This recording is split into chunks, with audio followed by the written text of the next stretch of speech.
Good afternoon, and thank you for coming to our presentation today. My name is Dennis Davis. I'm a writer for Hi-Fi Plus, The Audio Beat, and other things, and I'm here to introduce my good friend and record producer extraordinaire, Abey Fonn. Abey, come on up. Abey has been involved in the record production business for much of her life. And she's the founder of Impex, and what you've just been listening to was Al Di Meola playing in a record that was produced by Impex and by Abey, so we'll talk a little bit more about that. But for now, I'll turn it over to her, and we're going to be talking today about the one-step process, what is involved in that, why Abey decided to move from regular audiophile recordings into one step, and also about her life as a record producer. In case any of you haven't purchased any Impex records, they've been one of the great independent labels for a long time. They've released Miles Davis, Duke Ellington, a host of things among Patricia, my favorites. Barber, Jennifer Warren, several Jennifer Warrens, which is one of my great loves. So, Abey. Hello.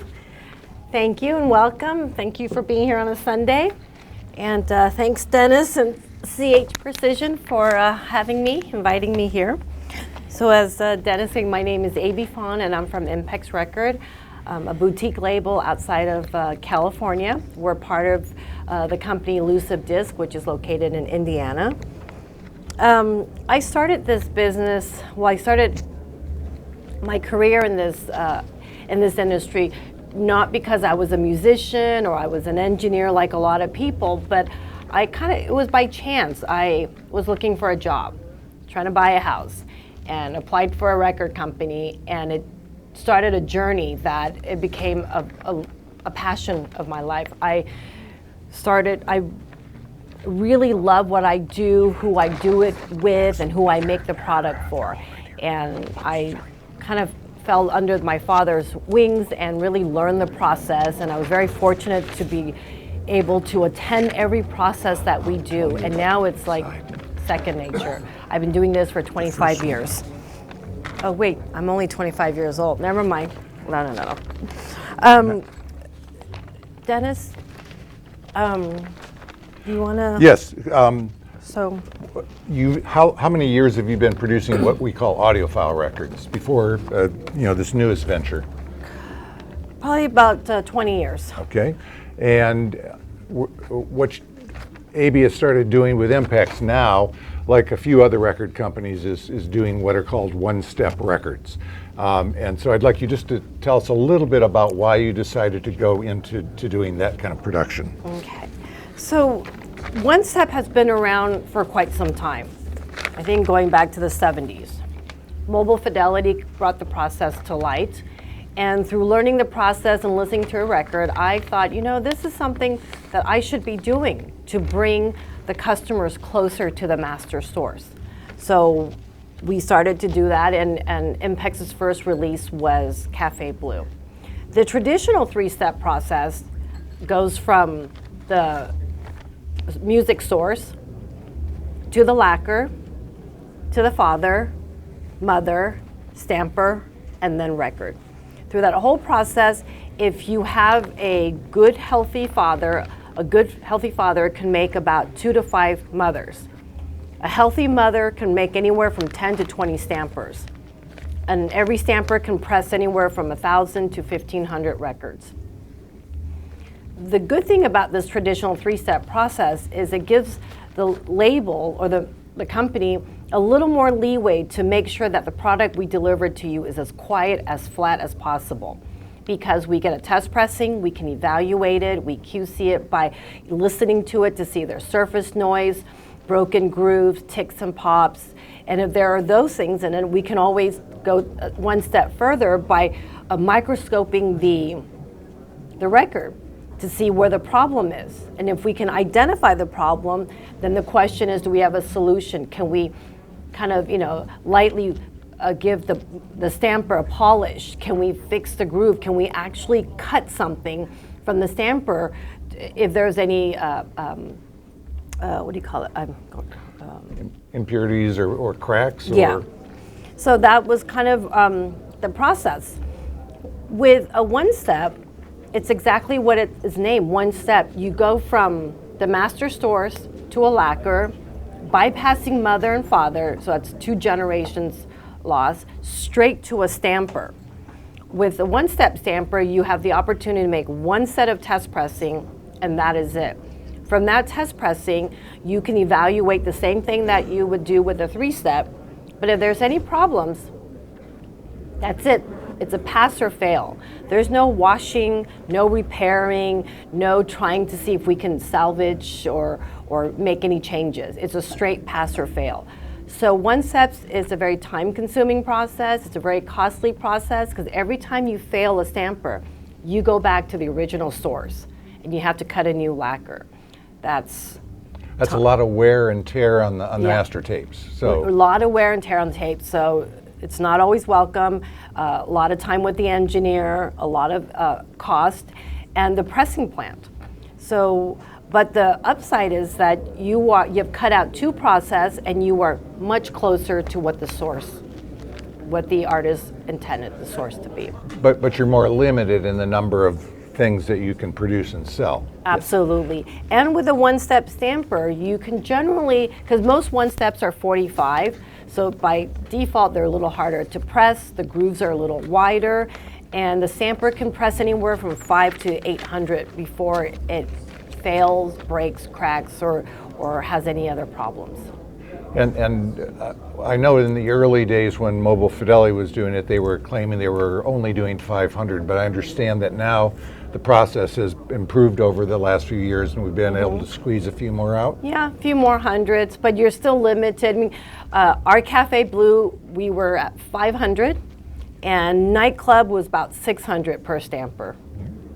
And on your 2, you've done Nightclub and Cafe Blue. What were the release numbers on those 2 issues? Cafe Blue, 5,000. Right. All the upcoming Impex one-steps are limited to 7,500. I think we have already pressed and sold 4,000. Okay. So in the past, when you've done your audiophile recordings, how many issues? I mean, I know it's limited by what your contract says, but generally, what were you producing then? When I first started early on, like 10 years ago, 15 years ago, I was limiting to 2,500, 3,000, 5,000 sounded like it was a lot. And over the years, as the vinyl market expanded, and I started talking to my customers and dealers, and it's not because we're trying to make more money. It's because the dealers were not happy that we put a limit. It basically cut the life of the record. And if you have a good record, the possibilities are endless. There's, younger generations coming up that would like it, and it just didn't seem right to limit it. And they also didn't like the fact that if they wanted it, they would have to go to an aftermarket and pay an astronomical price. So we decided not to limit our 33s. And in getting these titles, that we haven't talked much about your work as a record producer and actually going out and negotiating and getting rights to records. That nowadays everybody, Blue Note, Kraft, and now there's a new series coming up by Rhino. They're all coming out with their expensive audiophile reissues. I'm sure it makes it harder for independents like you to get in there and negotiate things, but tell us a little bit of the process about how you go out and beat the bushes and come up with titles to work on. Pray really, really hard. We look for titles that, well, I can only speak for myself, because Impex has always been a boutique label. When I look at titles to reissue, I'm not just reissuing because it's something to do. I look for titles that I can make a difference, that I think I can improve in sonic quality, if I can add in packaging, if I can work with the artists. I often hire historians to do more interesting liner notes, things like that, to make my reissue different from everybody else's. Then when I find something that I like, we start with contract negotiation. That can take months to almost a year. There are titles that I've negotiated a year because you not just are working with the label, but you're also working with the estate. Some albums are controlled by the label, Sony, Warner, Universal, and some is a collaboration, and some is completely artist control. So it's title by title is different, and I've worked on projects that's taken a year to get licensing. And once you get licensing, it's another step to negotiate the master stores, which to me is make it or break it. Impex is a pretty traditional analog, all analog, but that's not always possible. So if I can't have access to the original analog master, then I want a flat one-to-one transferred from the master. And even who I use to transfer makes a difference, because that is like the beginning foundation. A bad transfer, a bad alignment, it doesn't matter what I do later on, I start off with an imperfected transfer. So from there we start the process. I work with the same team that I've been working with, Robert Slager and I, who's my art director for 23 years, Robert Donnelly, who's our QC manager for 17 years, and we're involved in every step from getting the master stores. We sit in on every mastering session. I'm at the pressing plant because I don't live too far, and when we are making the jackets, the labels, the booklet, we're at every press check. And we photograph that. Okay. We sit there and watch sheets coming out of the printer, and we'll randomly pull it to make sure the consistency is the same. And you mentioned the pressing plant. Are there many places that are producing one-step records? Actually, no. And I could be wrong, but to my knowledge, only RTI. And RTI only has one press dedicated to the one-step, because it doesn't work the same way as all the other, press, the 33 and 45. And RTI is in California. Oh, I'm sorry. Yeah, RTI is in Southern California, located in Camarillo, and I've been working with them for since I've been in this business, 25 years. Actually, it's like 28 years now. Wow. Oh. Now, other than, well, first of all, what kind of, are you using the regular vinyl formulation that RTI uses generally, or is there something different you're using for the one step? Right. So we go the extra mile. RTI uses, normally our 33s and 45, we use RTI's version vinyl, but version meaning there is still some recycle mixed in. With the one step, we use a formula called VR900, and that is a technical term, not a marketing term. And it's made by Neotech, sourced from Thailand. The vinyl is wonderful. It really brings down the noise floor. It has the ability to get a deeper, wider groove during the press. And it just it's much more transparent. It really brings the audience closer. It's almost like you're listening to the performance live. Okay. And there's another sort of a high-end audiophile type record that's being produced now called UHQR. Are you familiar with that?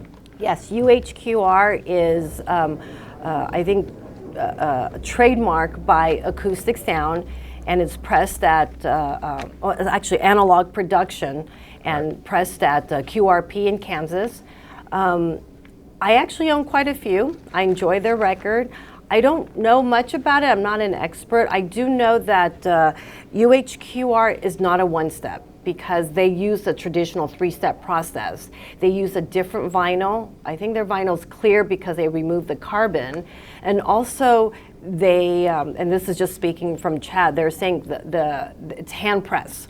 They have a dedicated machine. It's hand press. And when I mean hand press, I don't mean like someone manually plug it. I think it's like you have to press a button for each press. It's not automated. Right, it's not automated. Yeah, they have a different profile. So our profile is kind of like on a curve, versus the UHQR is completely flat. Right. I think it was originally started in the 80s by JVC. And JVC, yeah. Chad at Acoustic Sounds picked it up, and now his series of high-end expensive discs are UHQR. Yes, but it's the flat profile as opposed to the number of steps, whereas the number of steps is what we're talking about today. Right. Okay. Right. What was the first title that you guys did for One Step?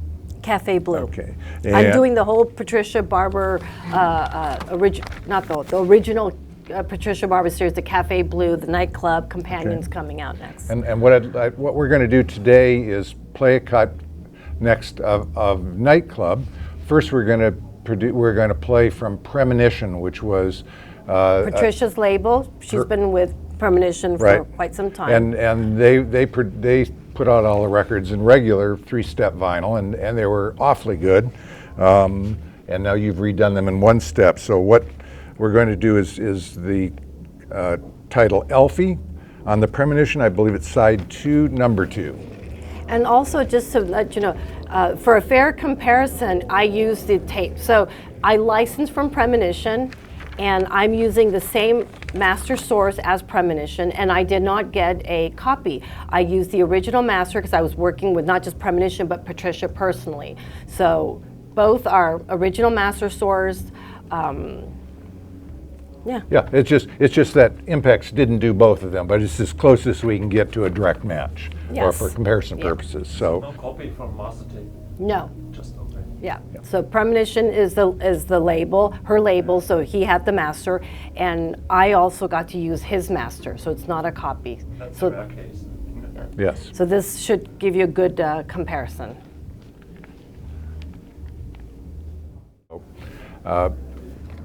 Why don't we, well, first of all, tell me about what's in the pipeline for your other projects on 1-step. On 1-step. So we are working on the Patricia Barber a companion. That's the last of the Patricia Barber series.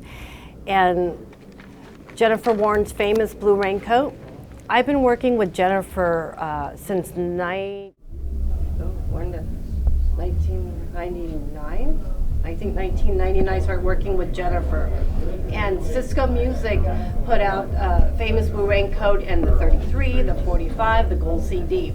And then when I started Impex Record, I continued that agreement, releasing the 33. Jennifer is putting the master tape of famous Blue Raincoat, I call it, to sleep. She's putting it back in the vault, and it's gonna be probably not seen in the market for a while. But by doing so, we have agreed to put out the album in 1-step. And that will include the bonus tracks from the Cisco Gold CD, plus it will have a completely new packaging. It's kind of celebrating the anniversary, the birthday of the album. Also, Frank Sinatra, Sing and Dance with Frank.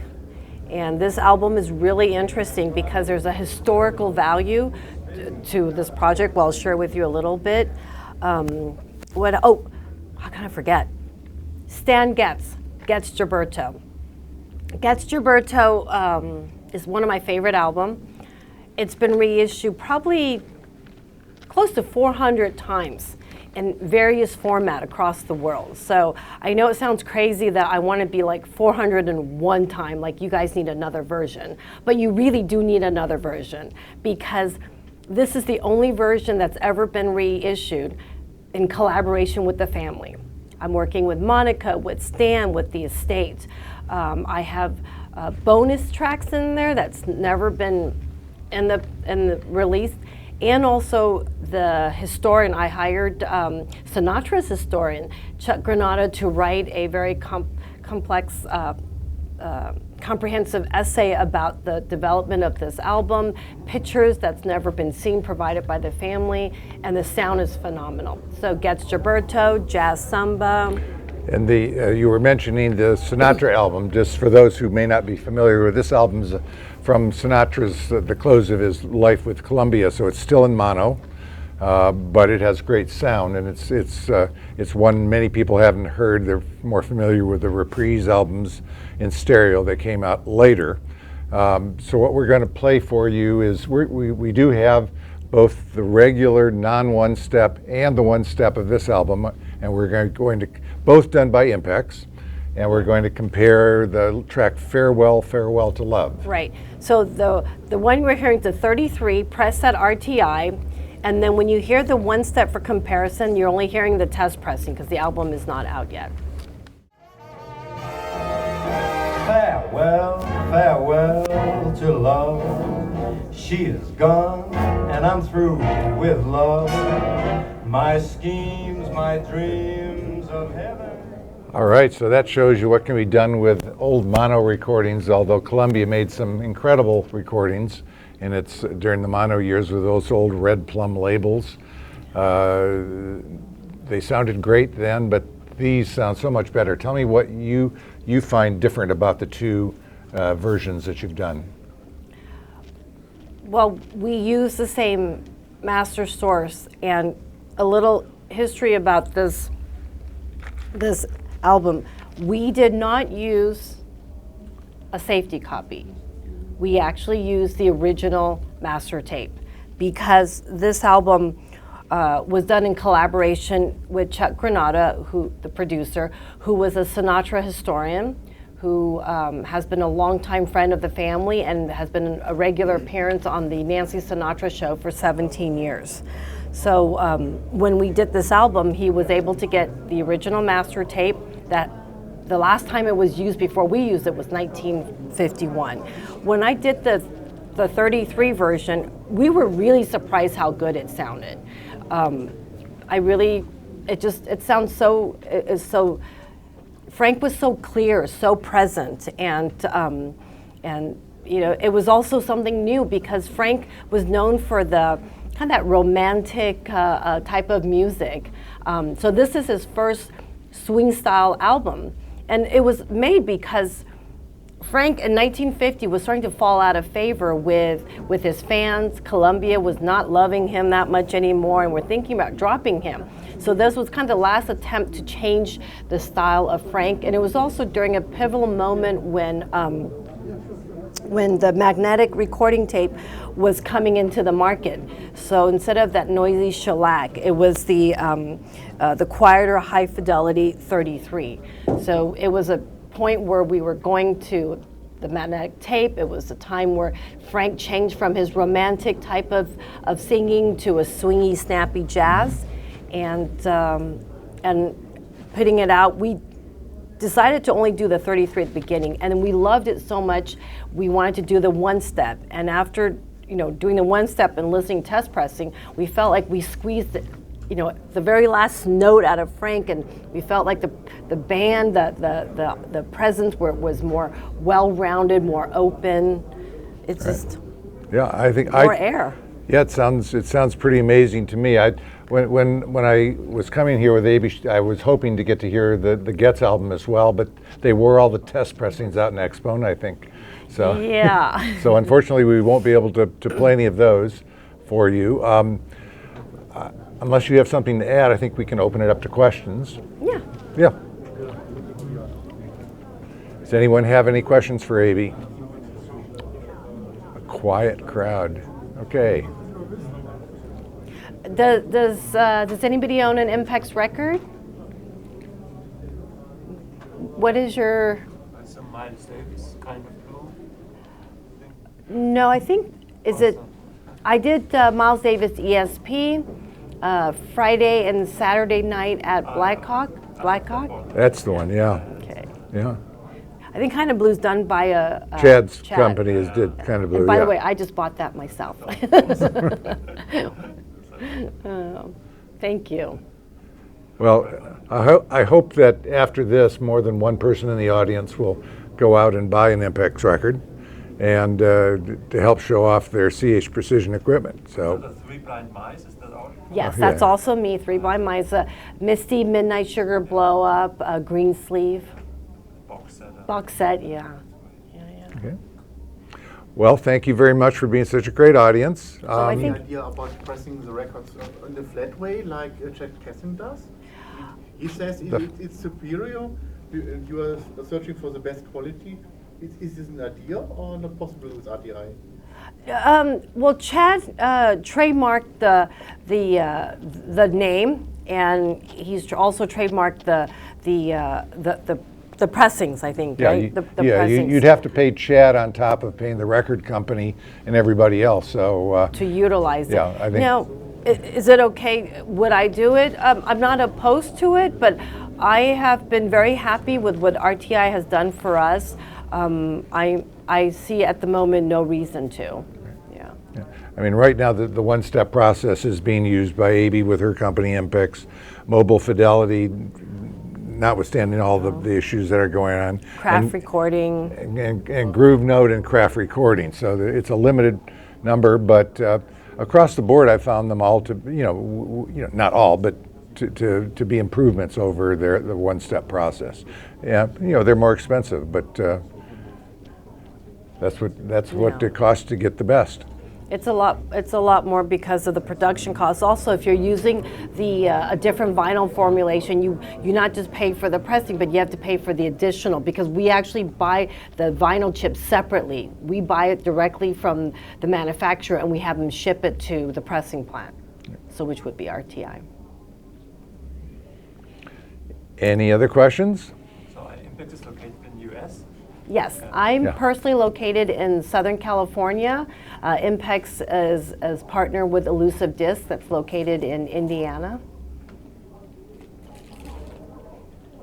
If you would like to see a process that I do, if you visit Elusive Disc, a YouTube channel, there is a video. It's called "The Making of Saturday Night in San Francisco." Discovering Saturday Night. Oh, discovering Saturday Night in San Francisco, and I record the process from working with the artists, working with Bernie, being at Stoughton Printing. It shows you what we do.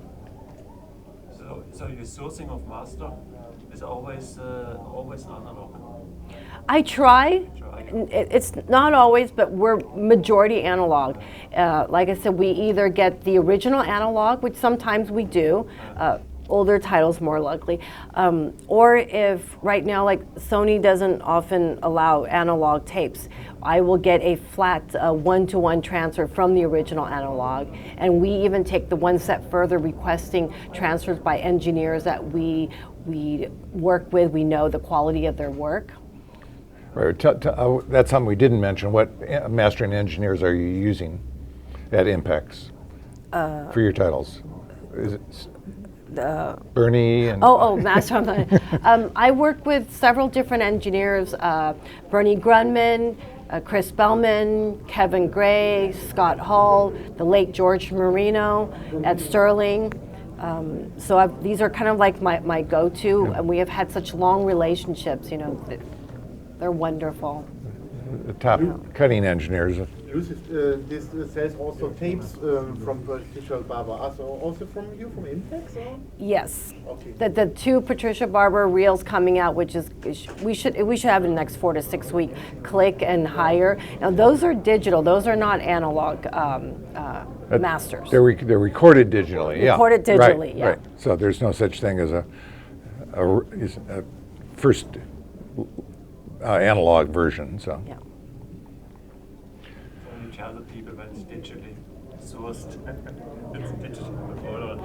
I want to be transparent. To me, what's important that if it sounds good, if you buy it, if it's all analog but sounds terrible, it doesn't really matter. So as long as it sounds good. But I think as a buyer, because I'm a consumer myself and I buy from a lot of other people, that I like to know where the source is and what I'm listening, because we're reissuing. So we want to know what we're buying again. Okay, well, thank you, Abey. Thank you for having me here.